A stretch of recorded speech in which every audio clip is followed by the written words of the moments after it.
Thank you to Professor Mane for arranging everything and giving me an opportunity to interact with you, as well as you gotten an opportunity to interact with many people in this domain. And I hope you are getting a new knowledge as well as new exposures. So this is a concluding lecture within this week. Professor Mani might have introduced you earlier. I'm Professor Rakesh Mote from Mechanical Department of IIT Bombay. So you can look at my profiles, you can Google me, and you can share, you can see the kind of a research I carry out. Feel free to interact with me for any issues, any guidance you require, and so on. So for this particular session, I'll be dealing with manufacturing technology in the context of motorsport vehicles.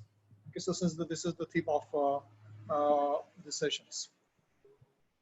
So what I'll try to do here, I'll talk from the manufacturing perspective so that you will get an overview of different manufacturing processes. The idea is not to introduce you a very minute detail of individual manufacturing processes, but at the end, you should be in a position to appreciate some of the manufacturing methods that could be potentially useful for automotive manufacturing in general, and some of aspect are useful for this motorsport vehicles. Because we know this motorsport vehicle is a very small segment. Okay. All right, so just to get a cost perspective, I just put some random figures. So if you look at the overall cost, the engine contribution by the engines is enormous, and followed by the chassis and the structural elements. Okay, so they are almost at the same level. Now this is about the racing car or the motorsport. So this is a kind of luxurious entity. It's not kind of a general mass-produced things that many people can use it. So the objective here is not to be a very cost-effective, but emphasis is on the performance. So I know, I mean, most of you are having the first year background, as well as some of you have completed the second years. So that's the majority of it. So many of the things you might not appreciate at this level, but if you keep broad things in perspective, then you can actually get the theme. So the racing is for generations, only the mode of racing is getting different. The first picture, as you could see,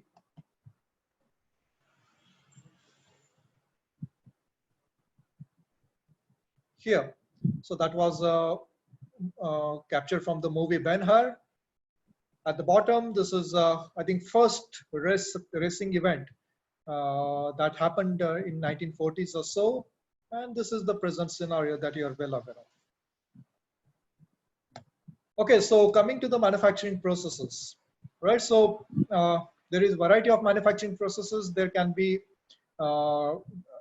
different bases with which actually you can classify the manufacturing processes. So one way I'll put forward, wherein you can classify the process based on how the conversion happens. See, when we talk about the manufacturing processes and the associated technologies, the idea is to assign. It's not just about getting things done so that you arrive at a certain shape or the certain configuration or certain specification. Basically, you are making a useful thing out of certain steps, right? So in that sense, essentially, you are converting one material into certain useful form with the intended functions. Now, how do we enable that conversion? So we make things. I mean, as a kid, you played with a variety of the object. You played with the sand. You played with the dough. You played with the papers and a variety of the objects in order to get something useful out of it or something crazy out of it. So in that sense, if you look at the general classification, so first way is quite obvious. How do we give the shape? We go subtractive way. You keep on removing the material until and unless you arrive at certain dimensions or certain geometry.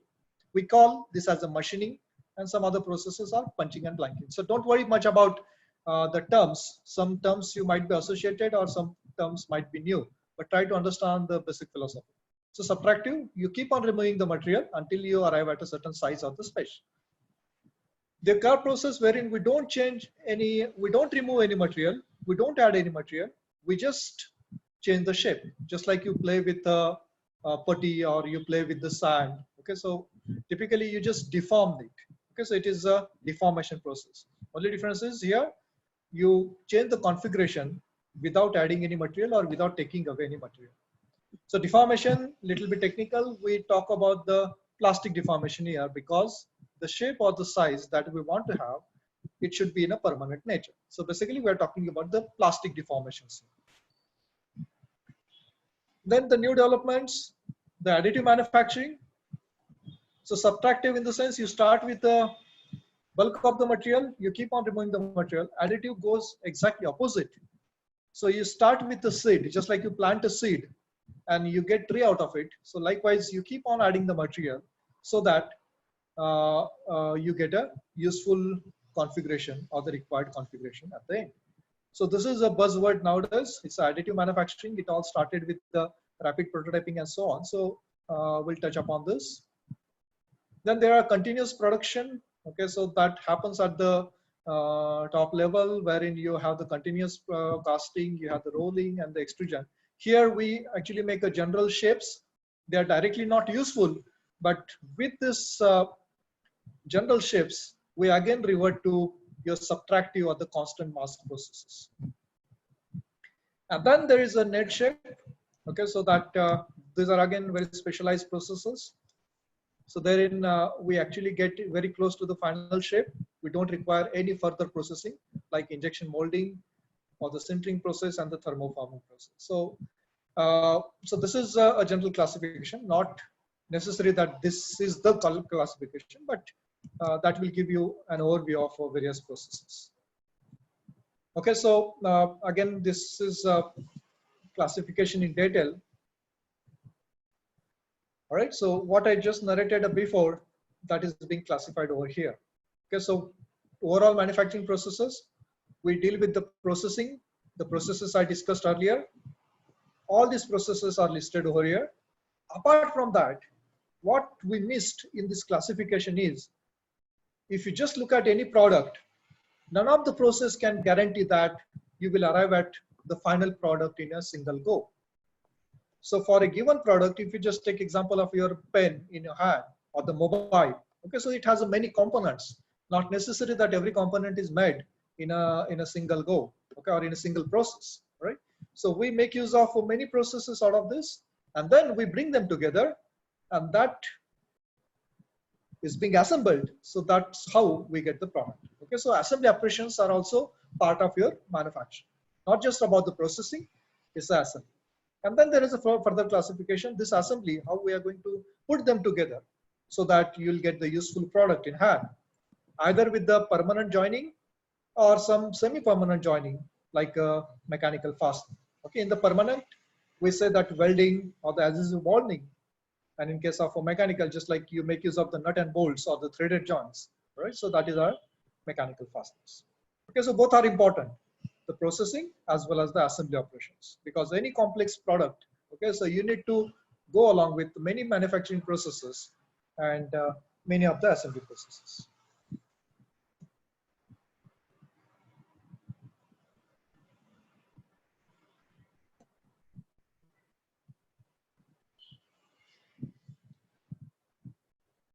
Okay, so just give me a minute, it got stuck for a while. Yeah.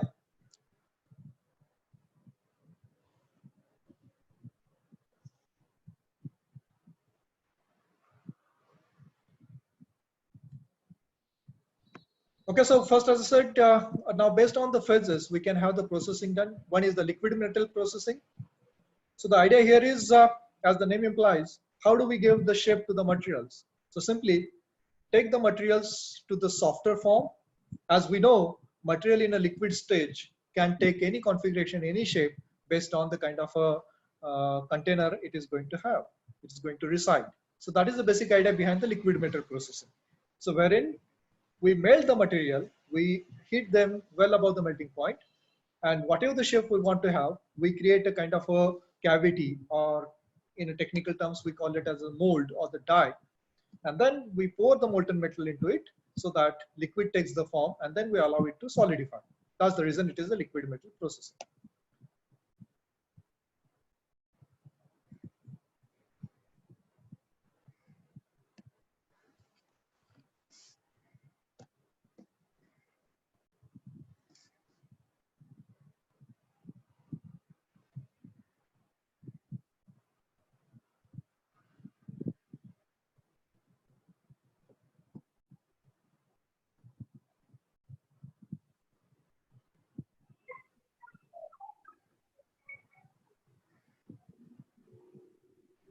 Hello?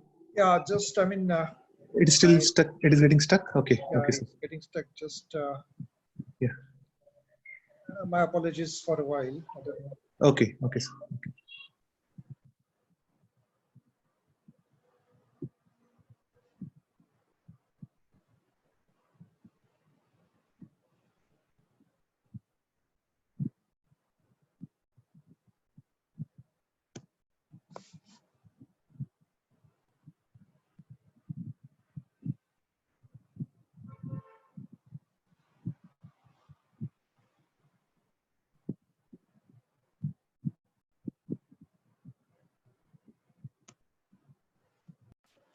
Next is the material deformation, as I said, wherein we don't remove any material.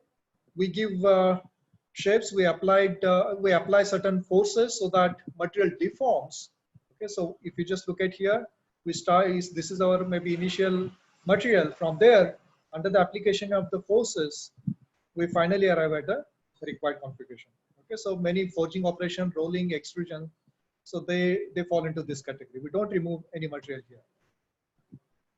Now, next is the material removal process. Okay, so herein basically we take away the material so that we get the required shapes. Okay, so just like in olden days, we used to have wonderful statues.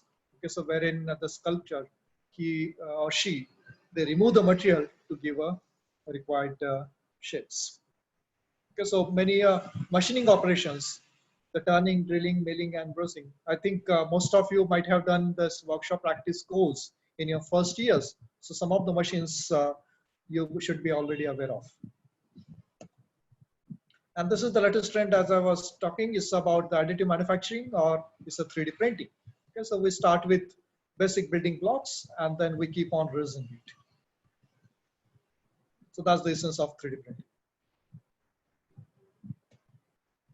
So 3D printing is evolving very quickly. I mean, it was just for the rapid prototyping in the initial days to make a prototype, but nowadays it actually ventured into very different kind of materials. Okay, so the material was constrained before, apart from other things. So nowadays many crazy stuff being manufactured with the 3D printing, as you could see in this particular animation. So this is recently the GE Aviation, they come up with engine. Okay, so many of the components they just produce with the additive manufacturing. The beauty is, if you look at the prevalent design, it had around 900 separate components, but with the additive manufacturing, by combination of different materials together, now all this engine components, they got reduced to 12. So you can imagine, from 800 plus components to just 12 components, the kind of a complexity is reduced. Okay, so this is where the technology is heading. All right, so let's get to some of the details that the processes you should aware of and how it is being used in automotive industry and so on. So one is the casting. Now, if you just look at any automotive vehicle, or if you just look at the motorsport vehicles, right? So where the casting is required. Okay, so the casting, as I said, is a liquid metal processing. We need to melt the material beyond the melting point. We bring it into the liquid stage, and the preformed cavity, we prepare it in the form of a mold, or if you are using a die casting, it will be in the form of a die. Okay, so this is the final shape we want to have, and we pour the molten metal so that all the liquid metal will occupy the spaces here, and we allow it to solidify so that we get the final shape like this. So that's what you see here, the pouring of the material. Now, in case of automotive vehicles, there are many components that are casted, but if you know, in previous classes also, you might have heard kind of materials.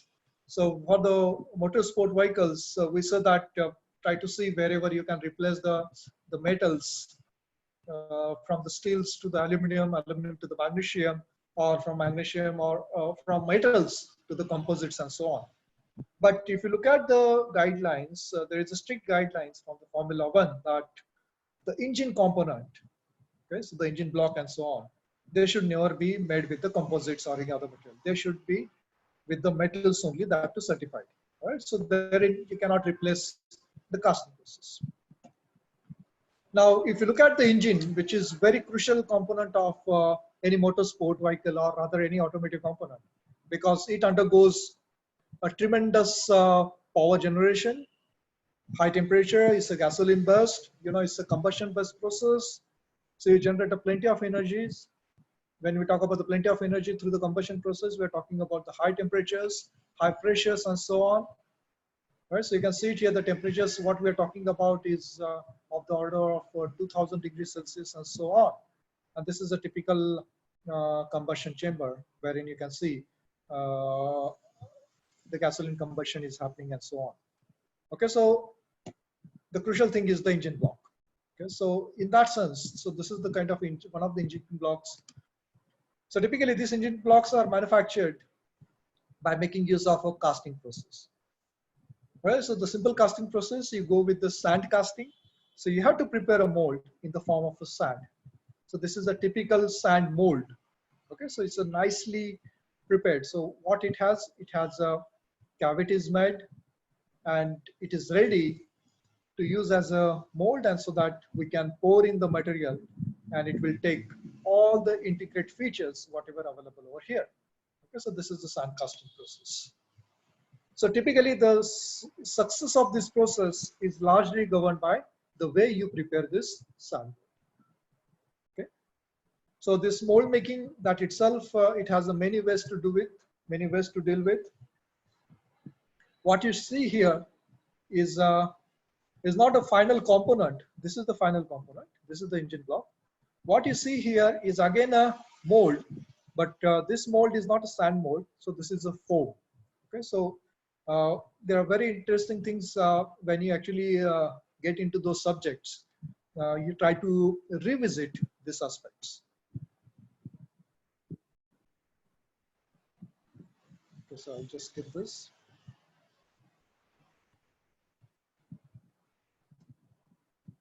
Okay, so this is the casting way with which actually we make the engine blocks. Now let's come to some of the joining methods.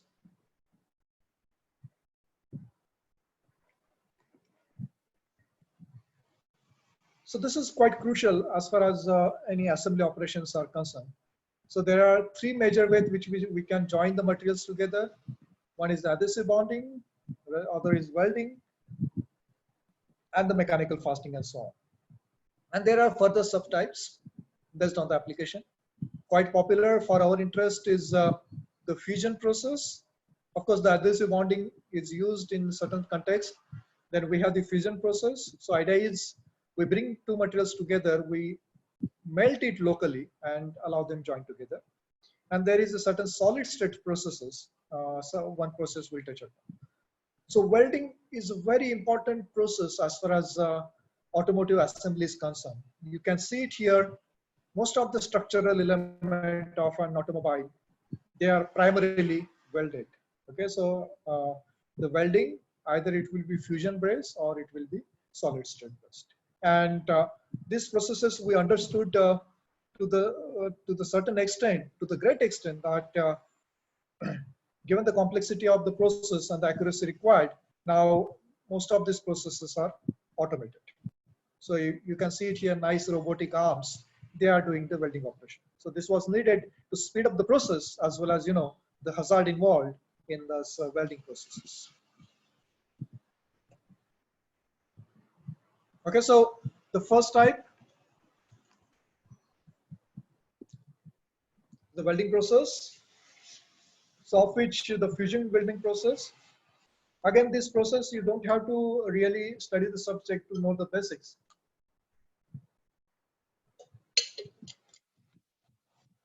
Of course, for the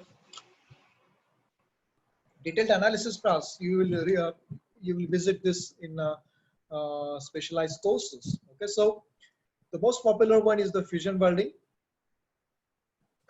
of which the first is the arc welding, wherein we have the electrode, we have the base material that we want to join together. So we struck an electric arc when we apply potential between the base metal and the electrode. So an arc is struck. The typical arc temperature is well beyond the melting point of the base materials. So what essentially we achieve is a localized melting, and that molten pool is fused together. That's the reason we call it as a fusion welding, right? And we join the materials. Now this fusion welding, we can have the arc welding, wherein the energy source is electric potential. Then we have this fuel gas welding. So the energy source, or the kind of a heat source, will be a flame generated by the combustion of oxy-fuel gases. And the next process, which is quite common, is the resistance welding. So wherein we make use of the contact resistance, we allow the current to flow. So the contact resistance will offer the resistance to the current flow, and we get a localized heating again, and we get the fusion, and we can join the two materials together. And this is typically used for the sheet metals, and it's quite frequently used in structural joining. Just like as you can see it here, the sheet metals are being joined here.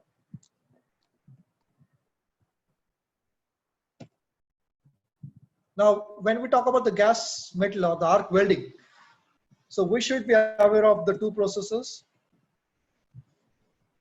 One is the MIG process. Initially, it used to be called as a GMAW, or the gas metal arc welding, or metal inert gas welding. Okay, so apart from your day-to-day life welding processes that you might have seen in the different fabricators and so on, so this is a little bit specialized process. So wherein we have this electrode, which is shielded by the inert gas. So that's the reason we have this metal inert gas. Okay. Now in this process, the electrode is in the form of a wire, which is continuously fed. You can see it here. This is the wire. This wire will come from the source. It will come from the pool. So this is the wire. We have the nozzle and the inert gas supply. Okay, so the weld zone will be protected with this inert gas around. So this is a metal inert gas. The next process is tungsten inert gas. Okay, so it's very similar to the MIG. Only difference is that the electrode here is the tungsten electrode. So beauty of the tungsten electrode is it has a very high melting point. So this is kind of a non-consumable. So that gives us very clean weld, as you could see it here. So MIG and the TIG welding, so they are again quite useful for automotive applications, especially joining the components together. Okay, so here you can see certain aluminum extruded frames that are being joined together. Now these processes, okay, so they're quite, I mean, you don't require very expensive equipment as such, right? So these equipments are quite portable, especially the TIG welding and so on. So you can carry it to your workshops and so on. And in general, the gas welding too, that is also very portable. So this is a gas welding. So here the energy source is oxygen and acetylene gas. So this is not a very accurate way to weld the materials. Okay, so wherein we generate the combustion flame, and this flame is the source of energy that can be used to melt the materials or fuse the materials. So this is used for very rough operations. Majorly it is used to cut the materials, but for very rough joining operations, we can make use of this welding. But the good thing about this process is that, again, it's very portable. What you require is just two cylinders, and that can be carried anywhere you want. Just you need to have the proper regulators and the torch. Okay, so that wherever, whatever location you prefer, you just take this material. You don't require any electric supply that is required for arc welding process. Okay, so it becomes quite useful in that context. And the other welding process is the resistance welding process. So typically used for the sheet metals. So the idea is you bring the two electrodes together. You have this contact resistance over here. You know, wherever the resistance is higher, you get ohmic heating, and that heating is sufficient to melt the material, but it will happen at the contact only. So that's what we need to have. Okay, so this is a typical spot welding cycle, and you can see this is a typical automotive assembly operations. Okay, so wherein especially the structural elements, they are spot welded.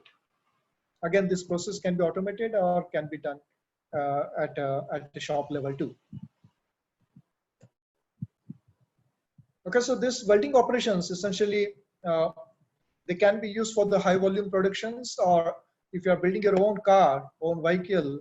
All right, so you usually start with the chassis, or you have certain skeleton or certain space structure in your mind. So usually start with certain pipes, tubes, or extruded components, and you put them together. So this is the kind of a design you arrive at. Okay, so you test it, you do the simulations, you do the stress analysis and so on, so that you are sure that this will work. But what you usually miss is the way to assemble them together. Okay, so when you do the advanced analysis, let's say the stress analysis of such structures, many times you do not consider the efficiency of the joints, how they are joined together and so on. So it might work as a design, but when you join them together, then you start realizing that things are falling off, or the overall configuration is not matching what ultimately you want to have. So it can have performance related issues. It might have your geometry related issues, the kind of a spacing you want to maintain, the kind of a distances, the tolerances you want to maintain. So everything will be decided by the way you are going to assemble them together. Okay, so as you could see it here, all these tubes and so on. So primarily they will be welded. Okay, so that's the key thing you need to understand here. Okay, so if you want to have the minimum distortions, okay, so it's a welding is basically a thermal process. You can understand. I mean, you need to heat it locally beyond the melting points. Okay, so that will heat up the entire structure along a longer extent. So there will be thermal fluctuations, heating, solidifications, and so on.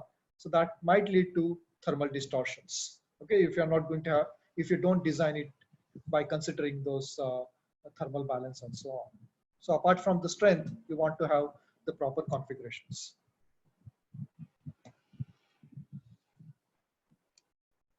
Then there is one sophisticated process. Again, it depends on the kind of car you want to manufacture. So if it is a tubular structure, okay, so we can go with the hydroforming process. So technically it is called as a tube hydroforming. So the idea is we first assume that the entire structural elements, they are made out of or it's a tubular structure essentially. So what this hydroforming enables us, essentially, see, when you try to have any structural elements, after choice of the materials, our next objective should be, let's try to minimize the materials as far as possible. Materials in the sense, number of components. Okay, so if you have the minimum number of components, or the integrated components, in that case, the reliability of the structure improves. Okay, so because you have the less joints and the less joining methods and so on. So if for the tubular structures, especially if we follow this hydroforming, because in that case that helps us in getting integrated or minimum number of components and so on. So the idea is simple here. what we require is a die, the kind of a shape, cross-sectional shape we want to give to the structures, whether it's a circular cross-sections or it is a rectangular cross-sections, flat configurations, and so on. So we start with the tubes. Then we have this, the dies. The dies will be given the required shapes. It's just like after that, we close the dies and we allow flow of fluid through the tubes. It's just like a liquid inside the tube. And once the tube is filled with this liquid, we allow the pressure to build up. So just like you blow up a balloon with an air, in a similar fashion, we blow up this tube with a liquid. Now, how far we can blow? Of course, we don't want to burst it. We don't want to rupture it. We want to give certain shape. So that shape will be taken by the die. So die is going to constrain the blow up of this tubes. Okay, as you can see it here, finally, the tube is given a shape what we need. So variety of the shapes can be tried out. So it can be used for the structural elements, or it can be specifically used, not for the, if it is not for the structural elements, it can be used for wherever the tubular structure is, for example, the exhaust systems and so on. So therein, we can have this tube hydroforming process. The similar concept is used for the sheet hydroforming. So only difference is now, here we have the tubular structure, pipe-like a structure. Now here, we deform or we shape the sheet. Okay, so the idea is very similar. We have a die. We start with a flat sheet, and then we apply the pressures so that this die or the sheet metal is going to conform with the die shape. So many of the structural, like a roof or some other floor elements and so on, they are made with this sheet hydroform. Of course, this hydroforming, we require a die, which is again a specialized die we have to prepare. We require that equipment to hold up the dies. So the equipment cost is quite high. So if we have the volume to justify, then only we can go along with this process.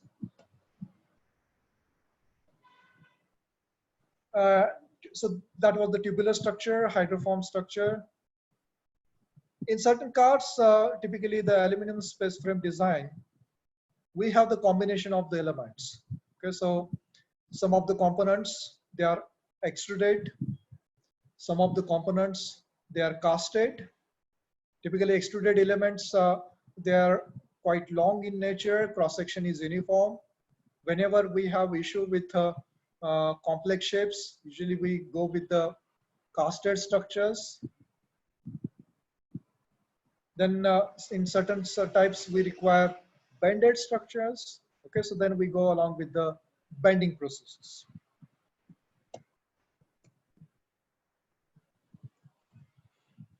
Then we'll come to the certain joining methods. The two joining methods we talked about. One is adhesive based and other is mechanical fasteners. So adhesive based processes are quite common in many structural elements. Only thing is that when we use adhesives, we need to think about the service temperatures, because these are polymer based adhesives and they become very sensitive to the temperatures, right? So usually for very high temperature applications, there are quite a few specialized adhesives. For example, if you look at the polyamides or epoxy-based phenolics and so on, they can give you the temperature range as high as 500 degree Fahrenheit or 1000 degree Fahrenheit and so on, right? So high temperature adhesives are. So beauty of the adhesive is that they're quite simple to apply. You don't require very specialized processes for that purpose. And they give you quite good performance under different types of loadings. In fact, many times they also try to absorb certain loads. Okay, so Unlike any mechanical fasteners, they are very hard and brittle. Here, they are having some complying nature because they are the polymer based. So many of times they gives us better performance. Some innovative ideas for the fasteners. So I'll not discuss here nut and bolts. Again, that are the rivets. So those are quite commonly used. So some of the other innovative ideas wherein we go beyond the conventional riveting structures or conventional tightening structures or the mechanical fasteners. So here we have this rivet. Okay, so it's just like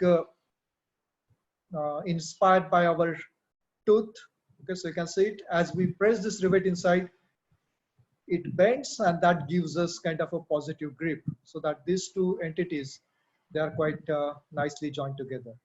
Or the two different materials, again, we don't require any specialized joining method here. I mean, no third material involved. Just like in case of adhesives, we have this polymer based adhesives, epoxies and so on. In case of fasteners, we get the rivets or the nuts and the bolts and so on. But sometimes we can take advantage of flow of the material. Okay, so the base metal themselves can nicely, they can nicely joint with the application of pressures. Just like you can see it here, if you create a recess, if you punch from the top, you create a impression. So that impression leads to localized deformation. Okay, so if you just see carefully, at the edges typically it is non-uniform. Okay, so this non-uniformity actually gives us kind of a positive break. So what do you get? A nice joint without using of any third material.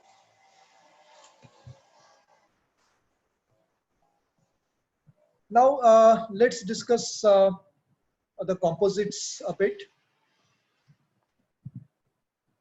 So as I said, as far as the performance, the key idea about the motorsport is the performance. It's not about the cost really. I mean, of course, if you manage to reduce the cost, that is also good. But the key idea is we don't want to compromise on the performance. Now, what are the ingredients of the performance? First of all, it comes from the engine. But as far as the combustion research is going on, you know what kind of input we are going to get it out of the combustion process. So that altogether is a different. But rest of the things, what drives this combustion process is all your structural elements or overall configuration of a car. So what I'm talking here is the weight and the design of a car. Okay, so how do we actually reduce the weight of a car? So just like there is a continuous new materials are being added. So right from the iron-based materials to the steels, we actually went into the aluminum alloys. Then we have the magnesium alloys. So like on. So that the idea is you try to have the low weight materials without compromising the strength or the stiffness of the material. So that's wherein the composites actually pitched in. So again, in the previous classes, this material aspect was discussed in a great detail. Okay, so just to give you the perspective. Okay, so typically the carbon fiber based composites, if you look at the car recently built in 2019, it has 35% more carbon fiber than 2002 car. I mean, within 2 decades, we managed to have a huge jump in the application of the composites in the structural aspect of a car. So many of the components we are replacing with the composites. Again, I don't have to remind the engine components or the critical components. Again, we cannot replace the metals yet. So what we call it is generation 6 car. So these are the various features wherein the different aspects wherein actually we have this composites are being used. So it's all started with the 1981, wherein the McLaren, they first to use the carbon fiber composites, composite-based monocoque. So that leads to a reduction in the overall weight. And whenever the reduction in the weight, the performance improves. It applies to the automotive vehicles. It applies to the aerospace aircrafts. Everywhere it is true.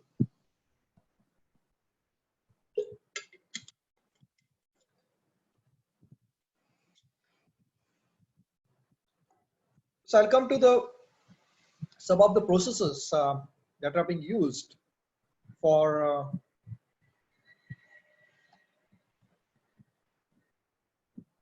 manufacturing of these composites. So far you have understood what the composite is. Okay, so essentially it has the two components. One is the base or the matrix, and other is the reinforcement. Okay, so the matrix, it actually holds together, but it doesn't have strength on its own. It's very brittle. So what you require is the reinforcement. Usually the reinforcement comes in the form of the fibers. Okay, so there are many fibers, quite popular, frequently used, simple from the glass fiber to the carbon fiber and so on. Okay, so that gives you the improved performance. So the way we are going to add the fibers and the resins, that actually decide the property of the composite. Okay, so unlike just like you do in case of let's say alloying elements. Okay, so wherein the properties of the material, they will be decided by the constituents. Similarly, in case of a composites, apart from the constituents, the way you are going to lay up the things, organize the things, that will decide the properties, right? That's the reason we say that the composites, if you lay up in a center configuration, you get a properties different along different directions. So you can have the anisotropic properties. You get a different strengths along different directions. So in that sense, a very crude way of doing it. In fact, many of you can practice this if you have the right tools in your hand. It doesn't require very sophisticated machineries and so on. So the idea is you need to have reinforcement and the resins. Okay, so the very simple process is the open molding process. So we start with a simple molds. Okay, so what I mean by mold here is something final shape of the final configuration or the final geometry you want to achieve with the composites. So that geometry, so now such geometries can be built quite easily. Even a simple workshop materials can be used. Even throwaway materials can be used in order to build these dies or the molds. So in this scenario, what we do, we start with so this is wherein we want to have the composite to build. So we start with a gel coating. We start with the release film first. Then we have the gel coat, and then we start adding your reinforcement as well as the matrix material or the resins. Okay, so you go layer by layer based on what thickness you want to achieve. So you don't have some approximate idea that individual layer thickness. If you just apply one layer, what will be the approximate thickness in that case? Okay, so usually half a micron is the individual layer thickness. Then you can do the rough calculations. So how many layers you can apply, right? So you keep on applying the layers, and to get the uniformity, we have this roller. Okay, so just like you are doing a painting operation. Okay, you're just painting a wall, but what you're doing it here, we're doing it carefully because we're applying the reinforcement, we're applying the resins, and we're carefully pressing with the hand rollers. Okay, so once we arrive at a final thickness, then what we require is the curing of this composite, so-called composite. because it's just in a raw form. So we cure, the curing process is usually heating process, or we allow it for the long time to be at a room temperature. In some cases that also works. And then we take up the material. So this is a open molding, as you can say, and we get the composite done. So if we just apply the layers in a manual way with your hands, just like you do the painting operation, we call it as a layer process, or you can do it with a spray gun, then we call it as a spray process. Okay, so many times this gives you nice results. Okay, but again, this is not for very precision applications and so on, but you can have your own composite made. The next level of sophistication, again, this can be applied with this technique. Now what we do here, once we build all the layers, okay, so before curing now, what we want to do is we want to ensure that the final properties of the composite will be decided by, as I mentioned, the right combination of reinforcement as well as the matrix, because these two ingredients, they are going to decide the properties. If you have too much of resin, obviously the property of the composite will be the just property of the resin, because you have a little reinforcement. And if you have a very little of a resin, okay, so you're not basically holding up this reinforcement. So you have the kind of defective spots in the composites. Okay, so the right combination of resin or the reinforcement to the resin, that ratio actually we need to ensure. So it is quite difficult to get it in this manual operation. So in that sense, what is being done, the idea is we cover this composite with a simple film. It could be a simple PV bag. We seal this structure, okay, we are sealing it. Then we have the opening. Through this opening, we connect it to the vacuum pump and we simply suck up the air inside. That means we are creating a vacuum. So when we create a vacuum, what is happening? We are taking advantage of atmospheric pressures. Okay, so when there is no vacuum, you can understand that inside the bag, everything is balanced. Now, once you create a vacuum, now the positive pressure is created over this composite. Now that enables us, first of all, we are taking away the humidity from this air bag. So there will not be any moistures that will seep into this wet composite that we prepared before curing. Now this the positive atmospheric pressure now it will press this composite. Okay, so whatever the excess resin that went into this composite, it will be taken away, and what you get, a right reinforcement or the fiber to resin ratio. Okay, so the quality of this the composite will be far better than what we did in case of. In fact, when we roll it, we are trying in the similar fashion, but it is not that effective. But herein it will happen throughout the structures. And in fact, if you have a complex structure, because since this is a flexible plastic bag, so you can again get a uniform application of the pressure, atmospheric pressure through the vacuum. Okay, so this is again a very easy way with which the properties of the composite can be improved. Okay, so again, this can be easily done. You don't require you just require a proper bag and a vacuum pump.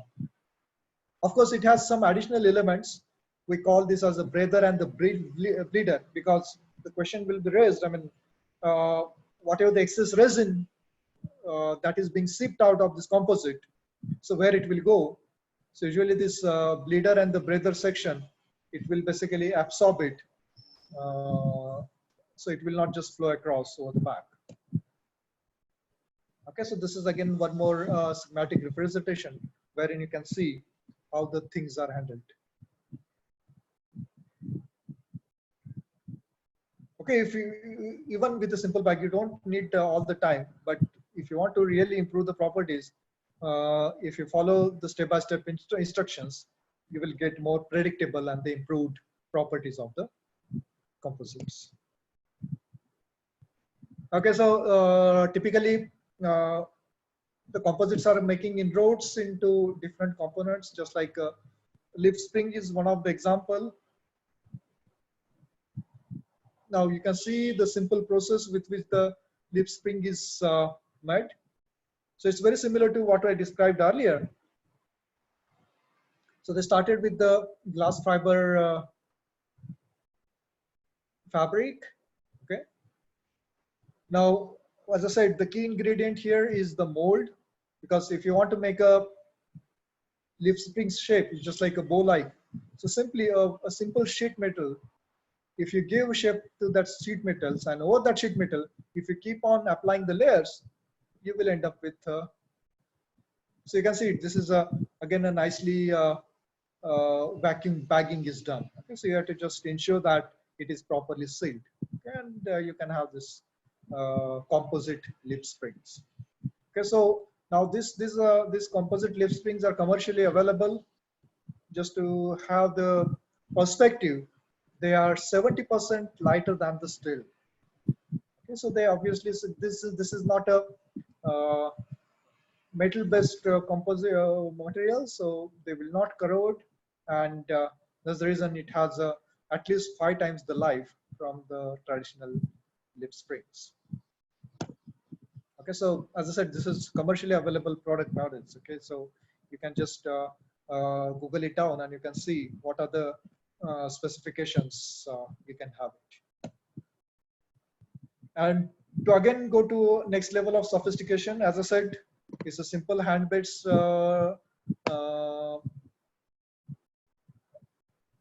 fabrication. Then you go with the vacuum bagging, and still, if you want to have further improvement in the properties, so just like the temperature and the pressure, they are the key things. Okay, so in that case,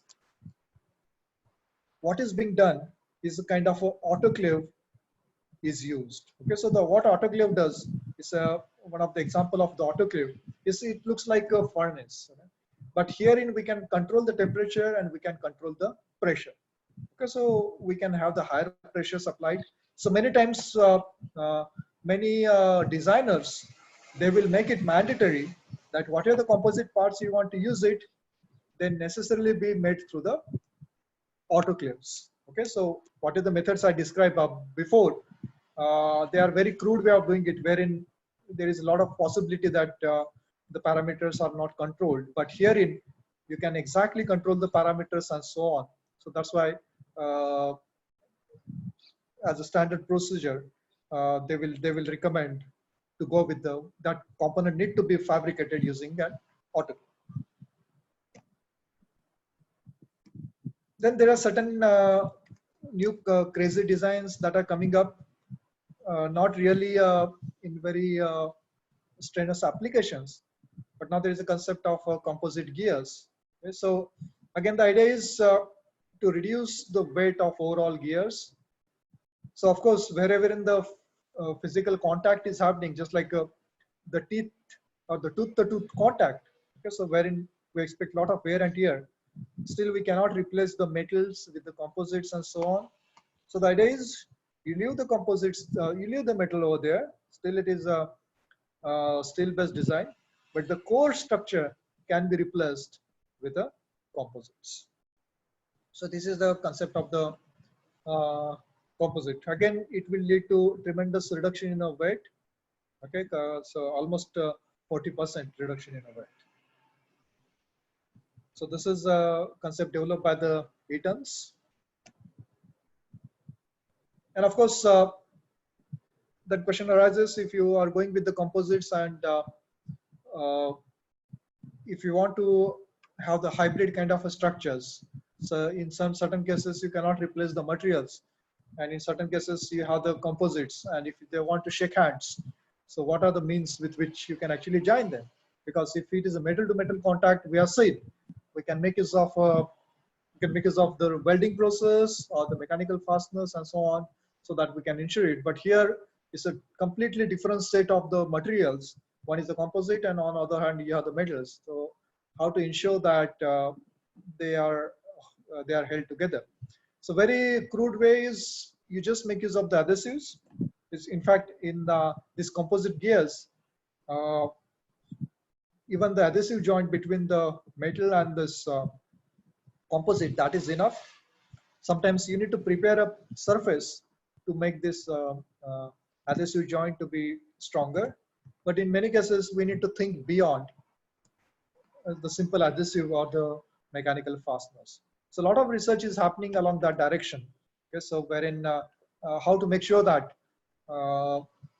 this joining method should not lead to the failures. Because,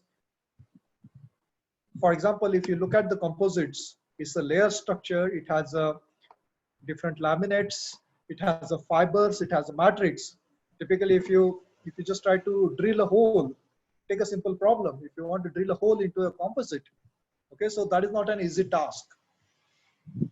Okay, it happens to be very trivial, but it is not. Okay, drilling a composite still is a huge challenge. Okay, so just like if you want to drill a composite to accommodate a nut and bolt, still it is not that easy.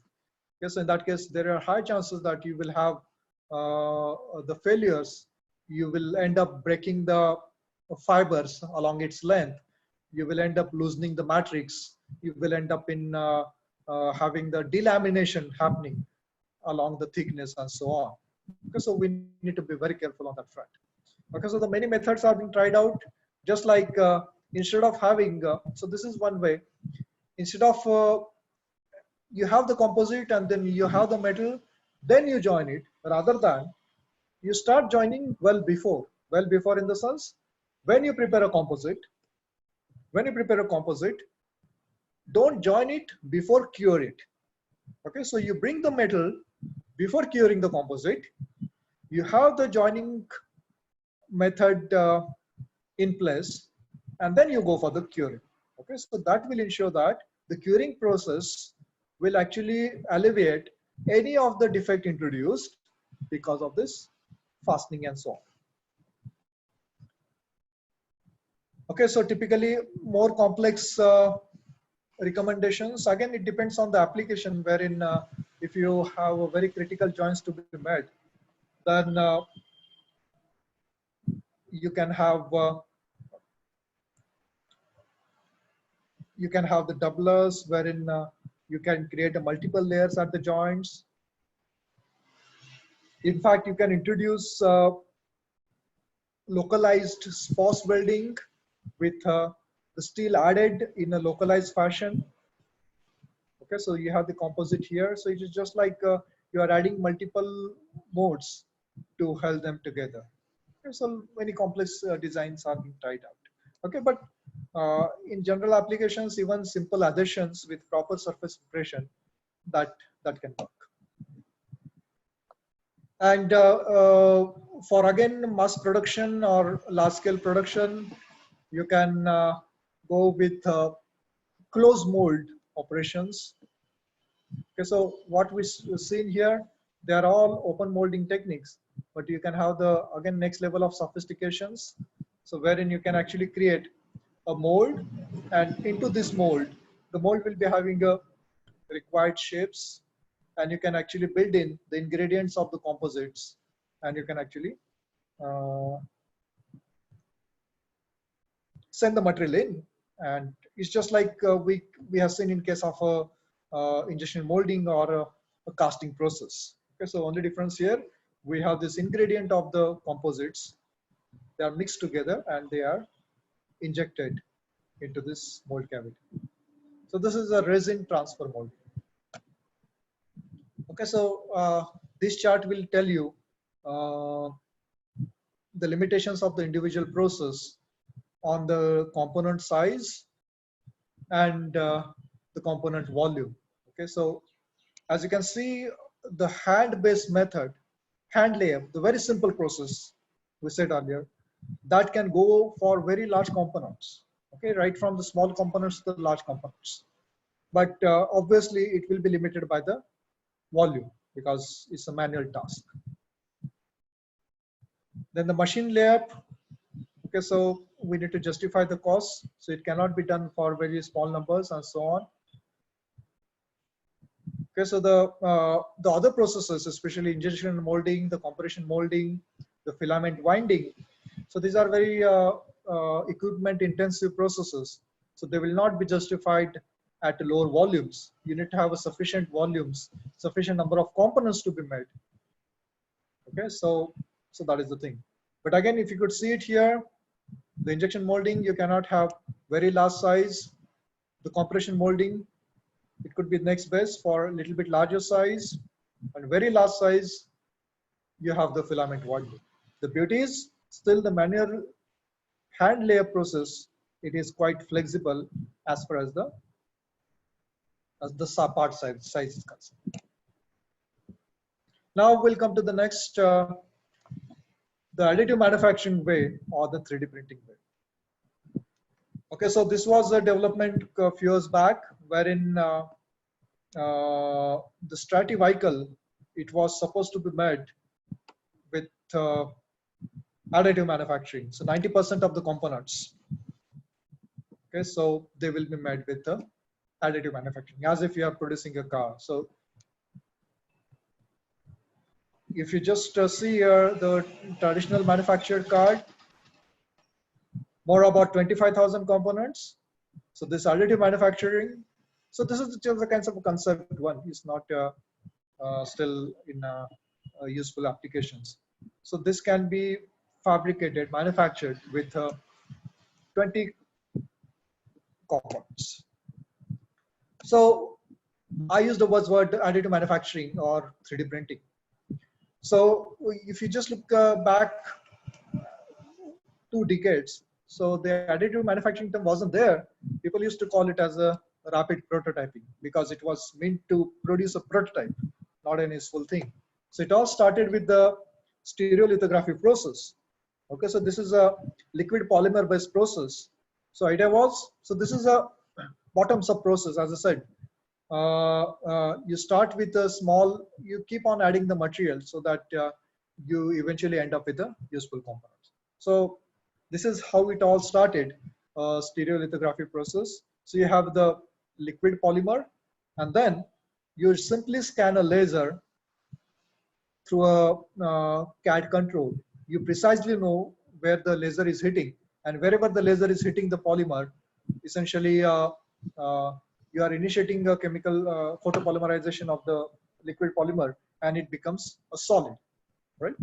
And likewise, you can digitize the process through the CAD, and you just simply scan the process layer by layer, and finally you get a product. Okay, so it's not limited by size, it's not limited by the complexity anymore. Okay, so what you require is just control of the laser scan. Then there was a laminated object manufacturing. The idea was similar. So here we have the liquid polymer, and here we have this sheet metal getting in, and we just layer by layer, you keep on cutting the materials. So let us not get into detail of this. The next is the fused deposition modeling. So herein we have this thermoplastic filament. You have this nozzle, again, that can be scanned in 3 dimensions. So based on the geometry, we can actually deposit the material. That's the reason it's a deposition. So you locally heat it up, this thermoplastic, it will be in the liquid form.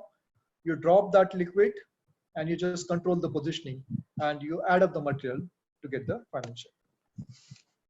The other variation, again, the laser-based process. Now, in previous cases, we have seen it is a liquid polymer or thermoset polymer and so on. So here, in case of a laser sintering process, we make use of the powder beds.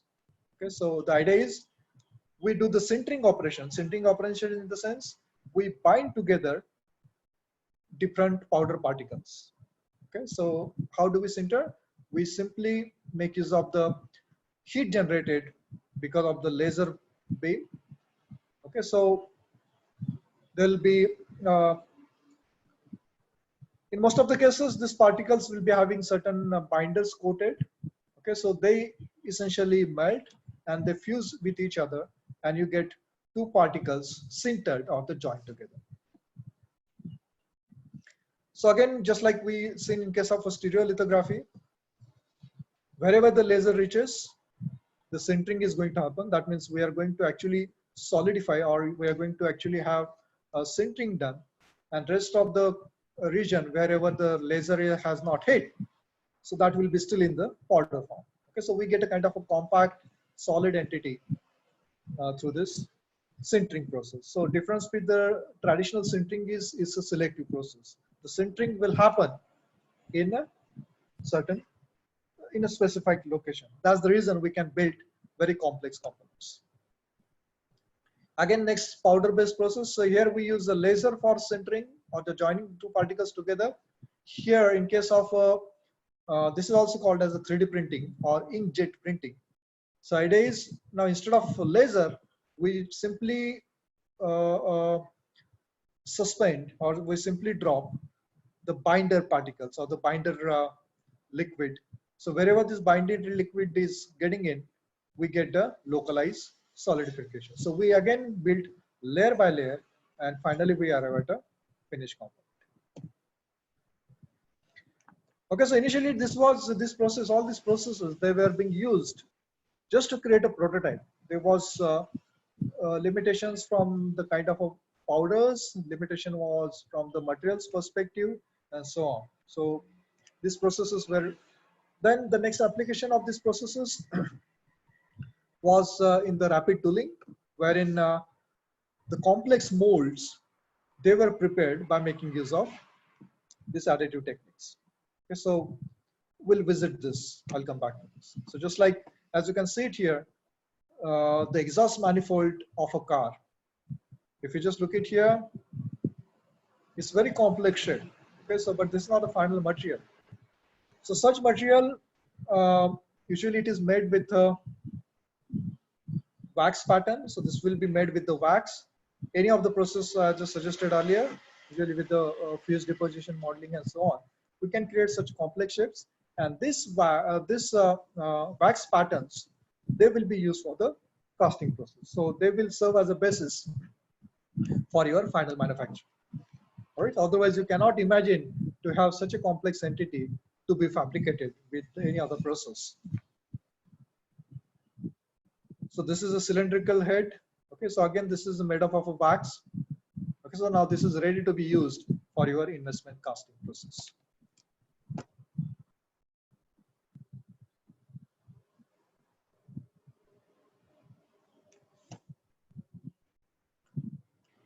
So now actually we have evolved this 3D printing process right from the prototyping or from rapid tooling perspective. So nowadays, the material research has gone so far that we can even get the final product directly 3D printed, right? So just like if you look at the recent innovation by this DSM for this racing cars, so they come up with the directly 3D printed components. One example is this steering wheel. So what you see it here. So this is the 3D printed steering wheel. So the idea here is, since this is a directly printed, you don't require any other means to produce this. So you have the polymer material here. Now these are the proprietary materials. Okay, so these are the proprietary materials again developed by those manufacturers. Okay, so the idea is whatever design you can think about. So previously it wasn't the case. You were constrained by the design. Many complex entities you just gave up, seeing the manufacturing infeasibility. Now, say here, the idea is from the 3D CAD design,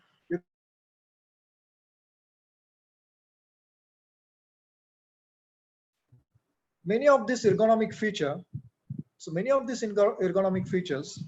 that are built in, it can be again specifically made from the perspective of a driver.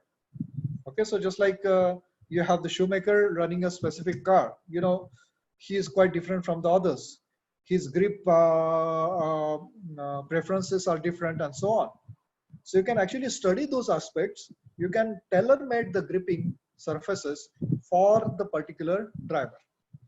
Okay, so This is possible if you have the flexibility in manufacturing. Okay? So that's what being done here. So this was specifically made from the requirement perspective of a given user and so on. And of course, the other possibilities. Then some other components that goes into your engines. So just like airways or the runner trumpets and so on. Okay, so again, herein the flow of the exhaust gases and so on. If we optimize that flow, we can get the better performances. But again, earlier designs, they were highly constrained from the manufacturing perspective. You cannot have very complex shapes for such components. But with the 3D printing, you can just think of the design, and we can have many complex entities that can be easily fabricated. That can be directly fabricated. And in fact, we can have not just we can have not just control over the shape, but we can even control the texture of the surface. Okay, that also plays a very key role in actually deciding the combustion process. Okay, so we can minimize the turbulence of fuel and the air mixtures before getting into the combustion chamber and so on. So essentially, we are increasing the efficiency of the combustion process by carefully designing the inlet system of the exhaust system.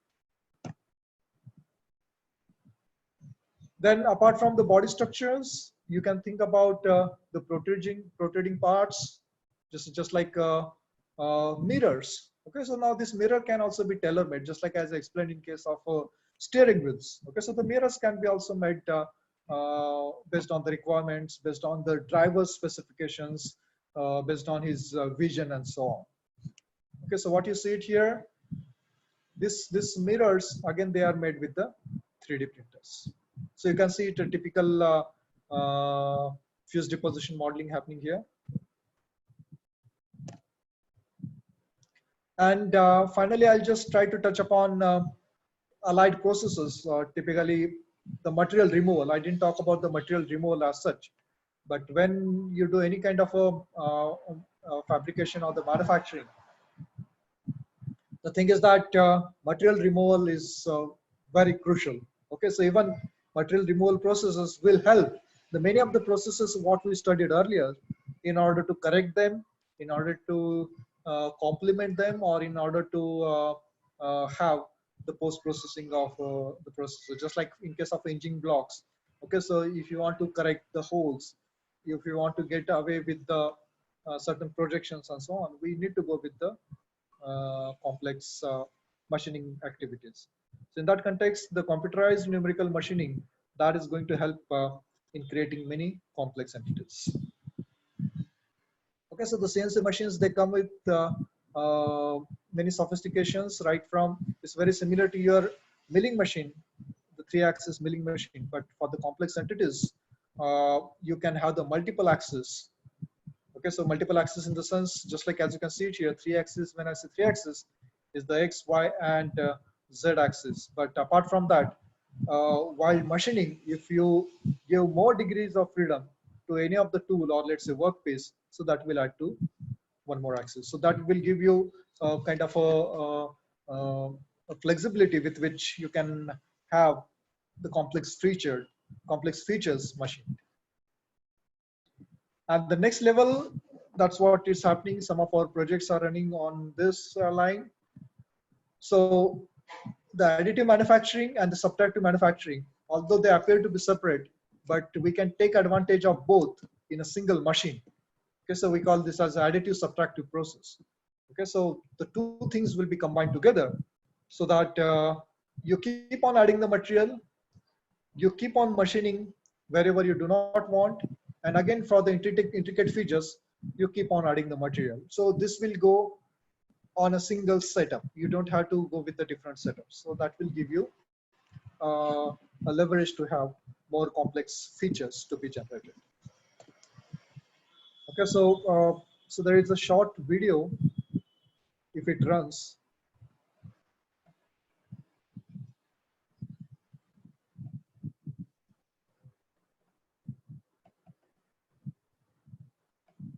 Okay, anyway, so I'll skip this one.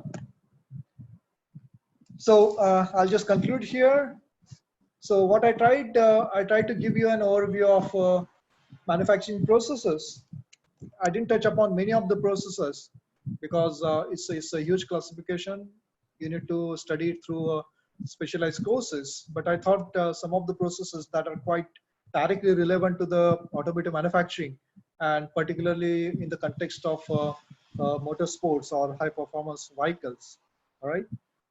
So I tried to touch upon a little bit on the materials, the composite manufacturing, additive manufacturing, and the conventional joining processes and so on. So with this, I'll open up to the questions. So Professor Mane, is that all right? Thank you for the presentation. And like what we have been doing every day, I request participants to put up their questions. So I already have one particular question in chat, sir. The question is by Sriram, and he's asking, are there any products which are made using SLS technique which can be directly used in a vehicle? That is a polymer-based products. Because the SLS process, as I said, is a very primitive process as far as the 3D printing is concerned, because it makes use of the polymers. Okay, so the liquid polymers. So presently, what is being done? See, the 3D printing process. Many of the things right now, they are limited by the right materials, because that was the initial drawback. So the selective laser sintering is start with the liquid polymers, which the condition was it should get cured with the application of the laser light, right? So the copolymerization process was the key thing. So in order to have the copolymerization to happen, you need to have those polymers with us. So what is being done now, along with those copolymers, just like you do in case of a composites. Okay, so for the composites now we have a variety of the fibers, for example, the carbon fibers and so on. So people are looking at the microfibers or the nanofibers. So they try to mix with this photopolymers or the so that you get this copolymerization reaction, but at the same time you can get the effect of the composites. In fact, the composites are being directly 3D printed. So some of the applications are still intact. So I think one of the thing I've shown here,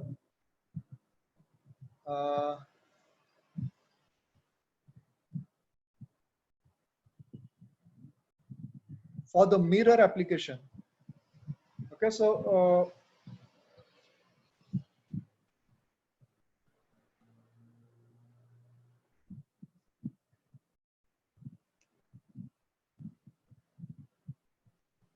for the mirror application, it makes use of SLS to certain extent. One thing I forgot to mention about this mirror is not just about the ergonomic design; it's about the design to improve the aerodynamic performance. Aerodynamics, yes.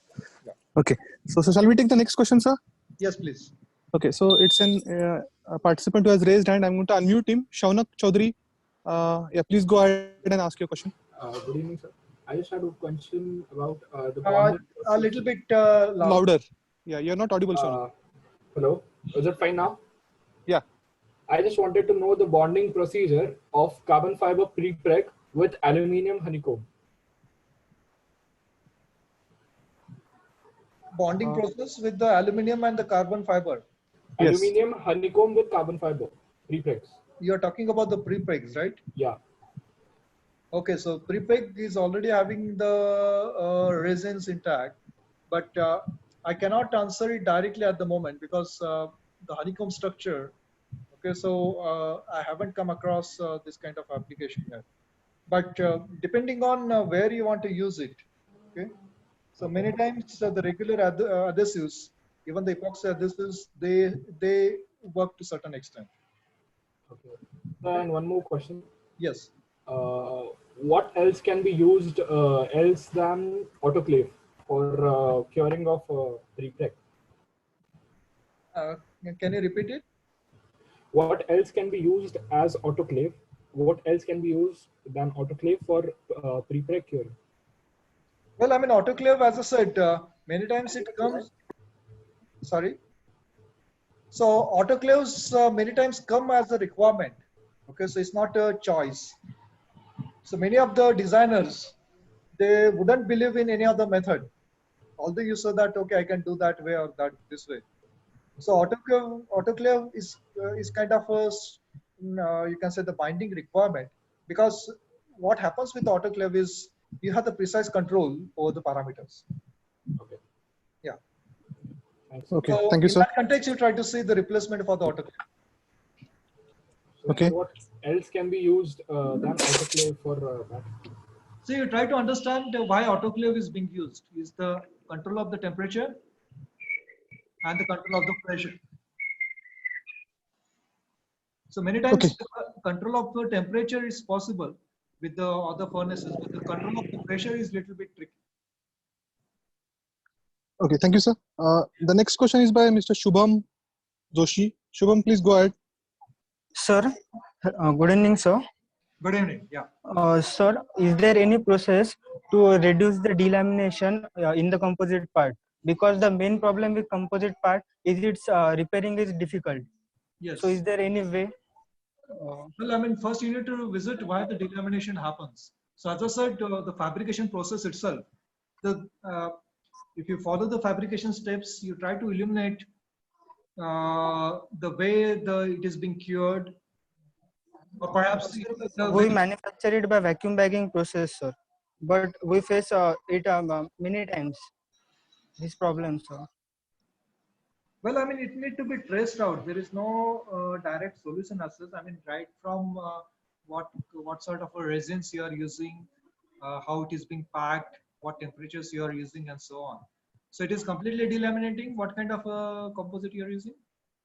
Sir, carbon fiber. Carbon fiber. Yes, sir. Yeah, but it's a very common problem because you need to trace out your fabrication process and so on. Sir, is there any way to eliminate it? Means problem, this problem. So delamination happens in applications, or it just happens after? Product, sir. Sorry. In our product, sir. In our composite parts. No. When you put it into the application, it happens, or just it happens after the curing? After the curing, sir. After the curing. So perhaps you need to look at the right mix. And I don't know what kind of shape you are making it.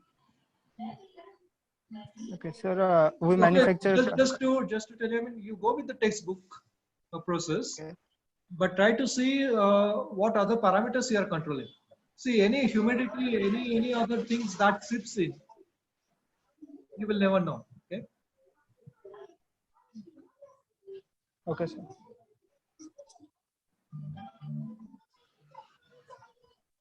Is by Mr. Lavish. So, Lavish, please go ahead. Yes, sir. Good evening, sir. Good evening. So my question is regarding the joining process of composites and conventional materials. So Yeah. whether we can use, yes, we can't use the fusion welding, but can we use solid state welding or any other process to join those materials? Well, the problem with welding process, as you can understand, is a thermal process. Apart from thermal, sir, solid state welding. Solid state welding is also a thermal process. Like ultra. Okay, yes, sir. Okay, so when we say the solid state, it's not. It's a still fusion-based process. For example, if you take a spot welding, all right. So you don't see a molten pool as such. Okay, but there is a fusion happening at the contact region. Yes, sir. Yes. Yeah.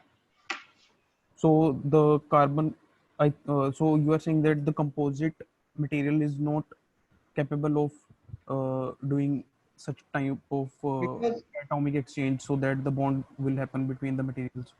yeah, and the other thing is that you are actually failing the material because anything happens to the matrix, that defect is going to reside over there. Okay, sir. Yeah, of course. I mean, nowadays even people are trying to make use of the laser to make holes and so on. Okay, so but again, major concern is you're actually playing with matrix, which is very sensitive to the temperature.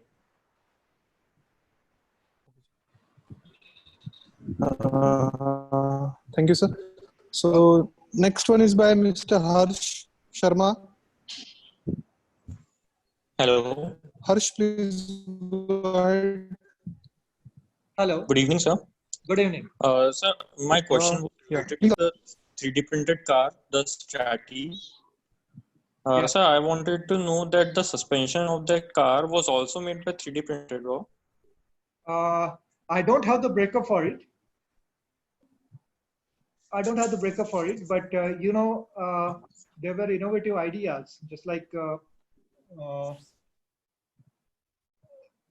even the springs can be made to certain extents. But Okay, so number springs can also be made by 3D printing. yeah, so I don't know exactly which component is which, but they brought from thousands of components to below 50. I know the number I gave is about just 10 to 20. Yeah, So, engine you cannot replace it, obviously. So yeah. yeah. Okay. Okay. Next one is by Nikhil. So Nikhil, please go ahead. Good evening, sir. Good evening. Sir, my question related to hybrid joining. Sir, how we can join aluminum alloy EN94, EN19 material, Oh, you want to join metal to metal? metal to metal,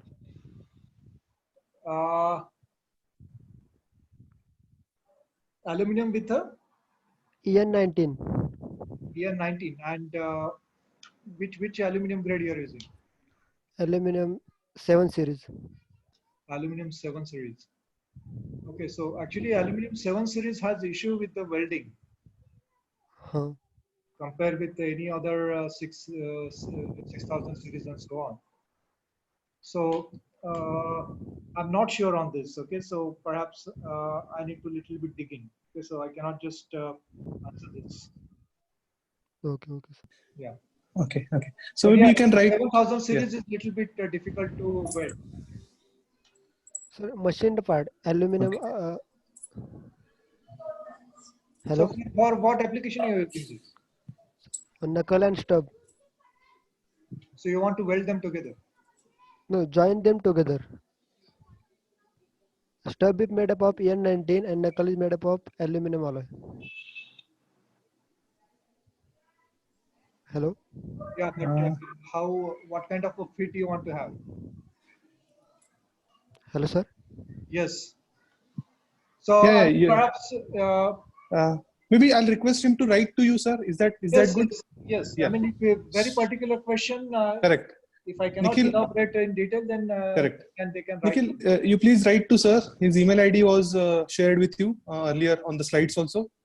Okay, Okay, so sir. maybe Okay. then it can be sorted out. I request Okay. again all participants, please try to ask, not ask very peculiar or application specific questions.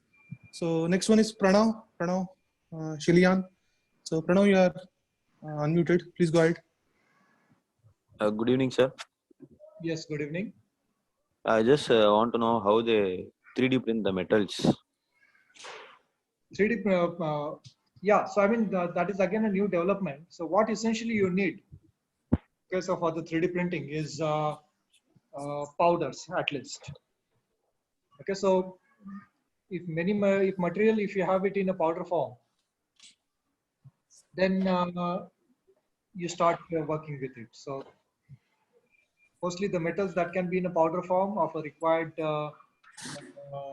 specifications that can be 3D printed. Now it's possible to even 3D print titanium. Oh. So okay, thank you, sir. Next one is by Athar Singh. Please go ahead. Good evening, sir. Good evening. My question is regarding the welding technique. Which technique is mostly used in the auto industry recently? Okay, so the most popular is the spot welding. Okay, sir. For these pictures, even you can see it has been largely automated with the help of the robots and so on. Okay. Thank you, sir.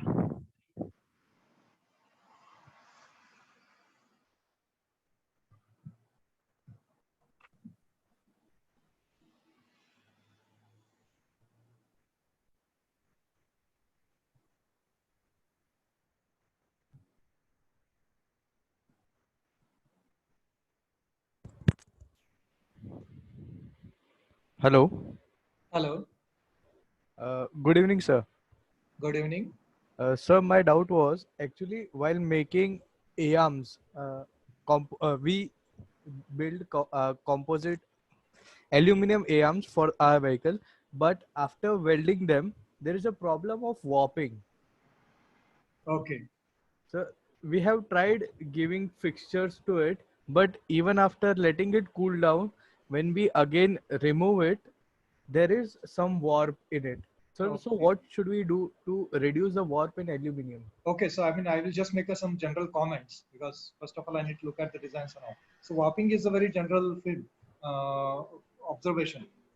So just like I commented when I showed the structure, everything appears good, but when you start joining them together, especially with the thermal processes, okay, so that leads to distortions. What welding process you are using? So we are using TIG welding. You are using TIG welding. Okay.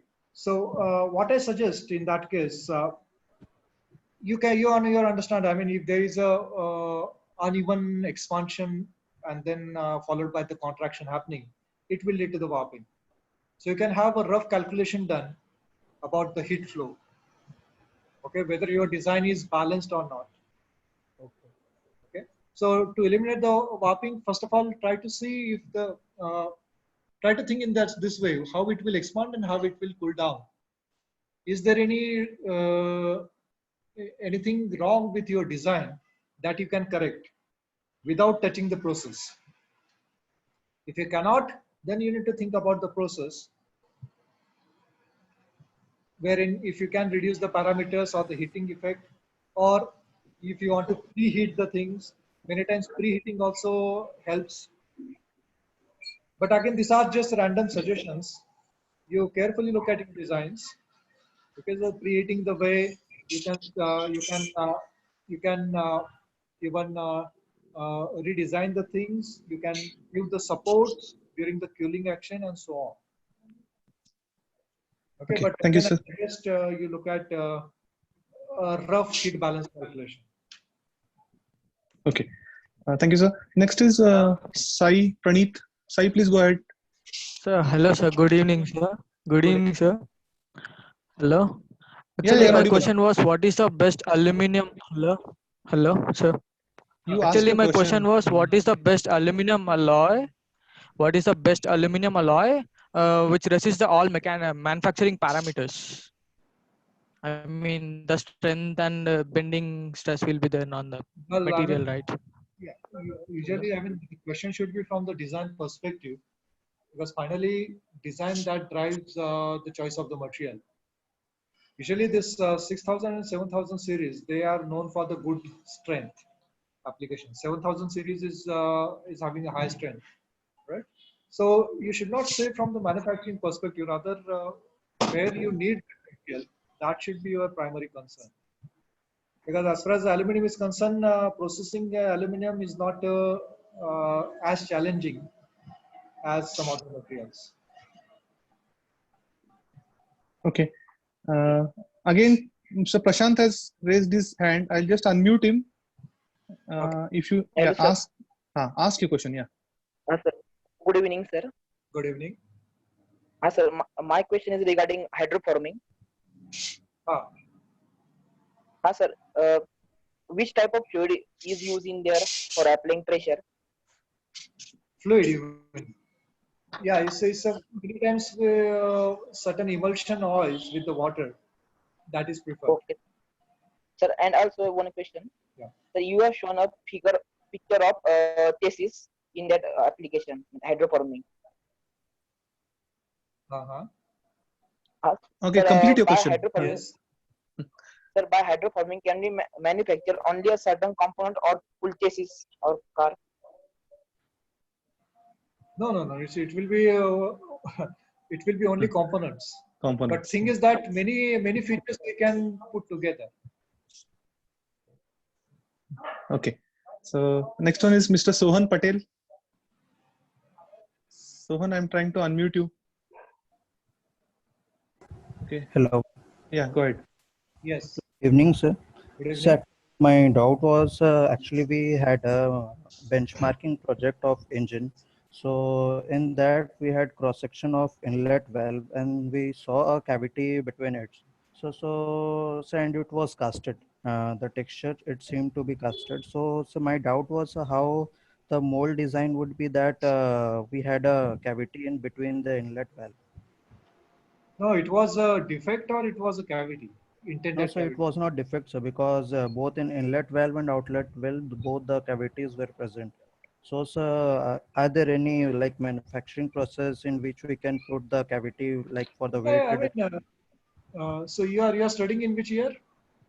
So I'm in fourth year right now. Fourth year, right? Because see, in casting processes, when you prepare a mold, Yes, sir.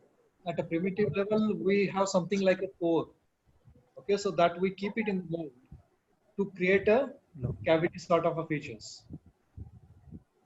No. Okay. Yeah. So Okay. again, Yes, sir. cavity can be created. It's quite common in a casting process. Okay. So like so any centrifugal process or like we can push the material towards outside of the Centrifugal casting cavity. process, yeah, centrifugal casting process is again well established process, but it's very specialized in the sense only tubular kind of a components No. or axisymmetric components we can use. Okay. Thank you, sir. So next is by Mr. Prashik. Hello, sir. Hello. Sir, recently I saw one video on YouTube, they showed that they manufactured one spring by using SLS 3D printing. So my question was, will it provide the same stiffness as that of the commercial spring which we use like DNMs and O-rings? Yes. So, Okay. so what is the question? So you Question want is to have that the question is the springs manufactured using SLS technology, are they going to provide similar characteristics or properties as you compare them to the conventional springs that you have? well, answer is straightforward no. Okay. The thing is that the materials are different. Okay, so if the materials are different, then if you're looking for the spring constant, okay, you need to change the design. Okay. Okay, so then you need to recalculate with the with that sort of a spring, are you going to get the similar spring constant or not? So there are different parameters basically. Right. So the next question should be, if you are going to get some different spring constant, is it better or is it worst, or it is comparable? If it is comparable, then how about the life? Okay, Right. so all these questions will, yeah. Okay, so I guess the last question is by Miss Hashita, okay, Krishna. So I request her to go ahead and ask the question. Good evening, sir. Good evening. Sir, my question was regarding reducing the number of components. Are there any specific advantages to it except the fact that we are reducing friction due to contact? It's not just about the friction due to the contact. See, when you have many number of components, you just take, there are multiple dimensions you can take into account. One is you can talk about the assembly process itself, because if there are many number of components, you are going to join them together. You need to establish a joining process. Okay. So that is going to take a time. Secondly, the reliability of a system. Okay, so if you want to predict the performance of a system over a long run, if you have more number of components, the reliability usually goes down. If you have an integrated component, then usually you can predict the performance. Otherwise, what happens? Every joint you need to take into account how it is going to withstand the things in his life. Okay, so integrated things, that's why they works quite efficiently. But of course, when design to design, it do vary. Okay, thank you, sir. Okay, so I guess a few more hand raises. So I request Sawan sir to please ask his question. Good evening, sir. Hello. Okay, yeah, you're audible, sir. Please go ahead. My question is now in hybrid and electric vehicle, we are using BLDC motor. But many of these BLDC motor casing is cast iron. Is there any work that in composite material which will be reduce the weight of the BLDC motor? Okay, so I'm not sure about any development on that front, but as long as it is just kind of a casing, it could be a straightforward choice. Okay, so wherein it can be replaced with the casting composites. Okay. Yeah. One more. Yeah, please. One more is by Athar Mule. Please go ahead. Sir, I have a question regarding hardening of material. So we shall go for the hardening of the intermediate shaft or no? Hardening of intermediate shaft. Sir. Which component you are talking? Intermediate shaft, which add the power of front manual power and electric motor. No, I didn't get it. Can you rephrase? Okay. I think this is a very specific question. Athar, I request you to write to sir, showing your diagram also. So that will be a better way to answer this. Okay. So next one or the last question now for today's session is by Yaksh. So Yaksh Bola, please ask your question. You are audible. Just speak louder. Yes, Yaksh, go ahead. Okay. Yaksh, you are not audible. Please hold the microphone close to you and speak louder. Hello. Yeah. Hello. Hi. Hello. Sir, I want to answer one question. Someone raised that while manufacturing his A-arms, he faces some deflection, right? For that, what he can do is, sorry. Yes. Yeah, go ahead. Yes. Go ahead. For that, what he can do is he can constrain the A-arms while welding, and after the process is done, he can perform some stress relieving processes, because the same problem was faced by the BHEL employees also while using the while manufacturing the castings and performing the welding operations on them. Due to localized stresses, that deflections are caused. Okay, so what they do is they constrain the whole casing and then they put it into a stress relieving process so that the localized stresses are relieved. And I mean, exactly the same thing I suggested. I mean, it's a very good thing, because see, the thing is that when you constrain the things, first you need to understand. Look at the if you look at the warping, how it is happening, it gives lot many clues. The way it is warping, right? So that's the reason. First, I said you try to understand how the heat flow is happening and which way the things you expect to, let's say, warp or so.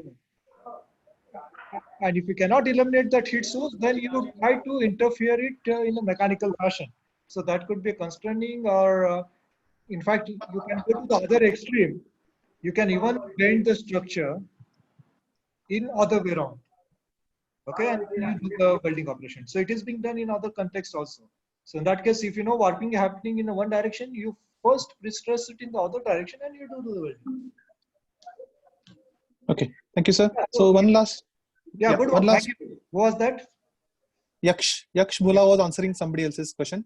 Okay, so another question is from Mr. Abhijit Avsare. He's asking, in case of hydroforming process, how is the uniform thickness maintained?